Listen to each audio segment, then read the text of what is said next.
સંજય લીલા ભંસાલી પર ભડક્યા અન્નુ કપૂર. કહ્યું એમને તો જૂતા પણ પડ્યા છે. અન્નુ કપૂરની ફિલ્મ હમારે બહાર પર ઇસ્લામનું અપમાન કરવાનો આરોપ હતો. જ્યારે હવે બોમ્બે હાઈકોર્ટના નિર્ણય બાદ ફિલ્મ આજે રિલીઝ થઈ ગઈ છે. ફિલ્મની રિલીઝ પહેલા અન્નુ કપૂર અને ફિલ્મ મેકર્સે ફિલ્મના પ્રમોશન માટે એક પ્રેસ કોન્ફરન્સ કરી હતી. આ પ્રેસ કોન્ફરન્સ દરમિયાન જ્યારે અન્નુ કપૂરે સંજય લીલા ભંસાલીનું નામ સાંભળ્યું ત્યારે તેઓ ગુસ્સે ભરાઈ ગયા હતા અને કહ્યું કે સંજય લીલા ભંસાલી હિન્દુ ધર્મનું અપમાન કરે છે. અન્નુ કપૂરે કહ્યું કે સંજય લીલા ભંસાલી હિન્દુઓનું અપમાન કરે છે. પદ્માવત ફિલ્મમાં પણ તેમણે હિન્દુ ધર્મનું અપમાન કર્યું હતું. મારો કોઈ ધર્મ સાથે સંબંધ નથી. હું નાસ્તિક માણસ છું. મેં ધર્મને લઈને ક્યારેય કોઈ દલીલ કરી જ નથી અને મારામાં એટલો ઘમંડ પણ નથી. જે વ્યક્તિનું તમે હમણાં જ નામ લીધું તે કેવા પ્રકારની ફિલ્મો બનાવે છે અને તેણે હિન્દુ ધર્મનું કેટલું અપમાન કર્યું છે. એમને તો જૂતા પણ પડ્યા છે. ને અન્નુ કપૂરે કહ્યું કે ફિલ્મોના કારણે ઘણા લોકોના પરિવારને સપોર્ટ મળે છે અને દરેક વ્યક્તિ પોતાની જિંદગી સરળતાથી જીવે છે. ફિલ્મમાં નિર્માતાના પૈસા ખર્ચવામાં આવે છે. અમારો પ્રયાસ છે કે ફિલ્મ સફળ થાય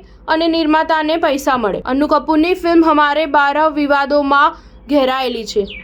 તેનું ટીઝર રિલીઝ થયું ત્યારથી જ હોબાળો થયો હતો. જો કે બોમ્બે હાઈકોર્ટે લીલી ઝંડી આપી દીધી છે. આ ફિલ્મ હવે આજે રિલીઝ થઈ છે. સ્ટાર ન્યૂઝ 7 હંમેશા સચ્ચાઈની સાથે.